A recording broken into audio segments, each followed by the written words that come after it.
Osana yo awinji simba na mipimi godo onge okayodo ichunge kod Chris Oguda Kech Surprise Studios.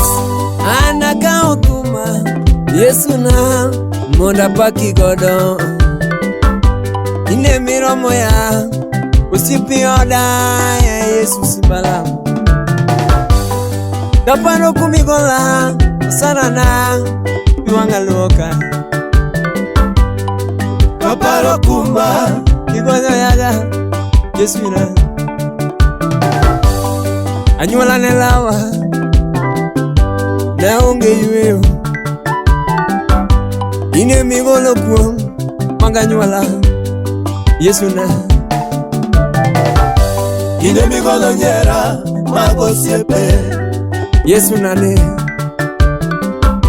atego mae wendi kakwaro bedi osana nane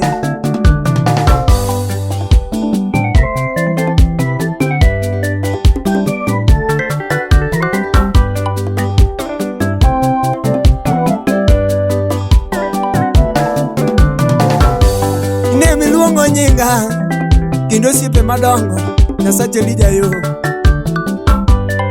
imiye chiemo gi ruodhi Yesu na yae baba na kawuoni pedho mese mbele na achiemo gi ruodhi yae Yesu simbala luongo nyinga kinda nyuala yae Yesu na ine mitimo ne anang'wono kapeni na nyiere Yesu ruodha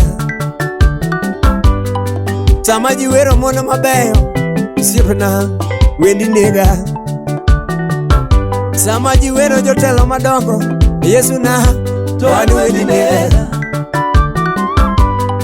sama ji wero jisete mag piny ni ana kelo wendi atego mae wendi Yesu siepna mae wendi ine miloko na ngima iloko rwakruokna kawuoni kelo lewni anyalo rwakra ka dhano Yesu na miya moso joma nagomba gomba ratego kod lweta ine mikelo nosiepe managomba gomba Yesu na ikelo joma nagombe ngimana sipna Yesu anda kaw thuolo mona luongni iromo ya akaw thuolo mondo ywani nduma Yesu na yakwaro bedi romo ipoda ine mimiya nego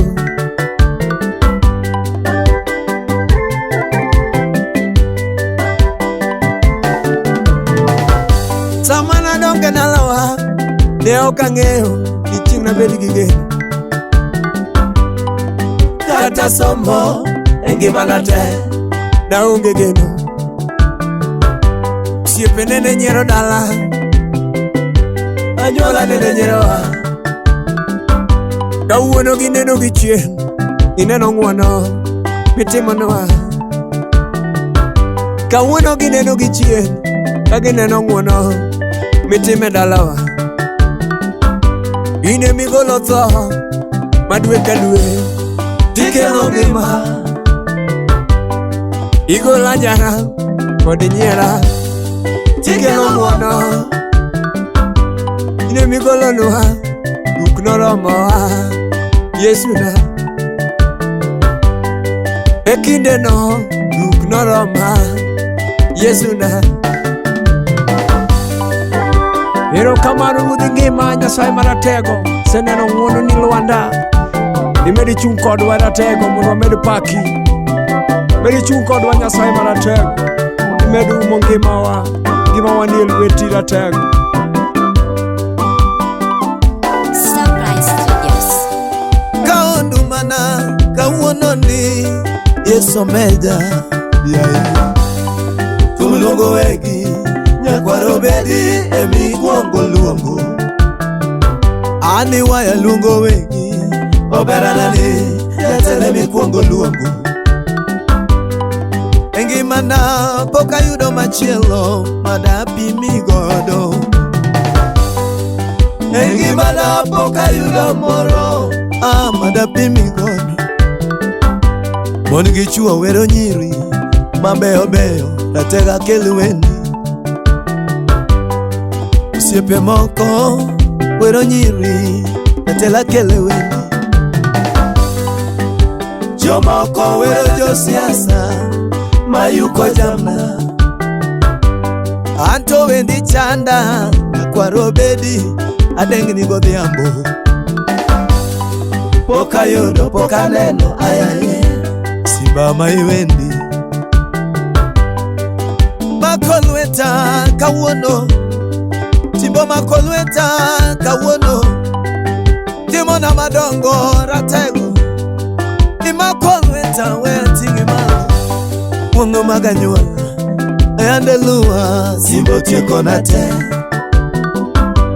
Ajara duto te mana kale ratego umona te. Aleke duto ayande nyera kawoni umo.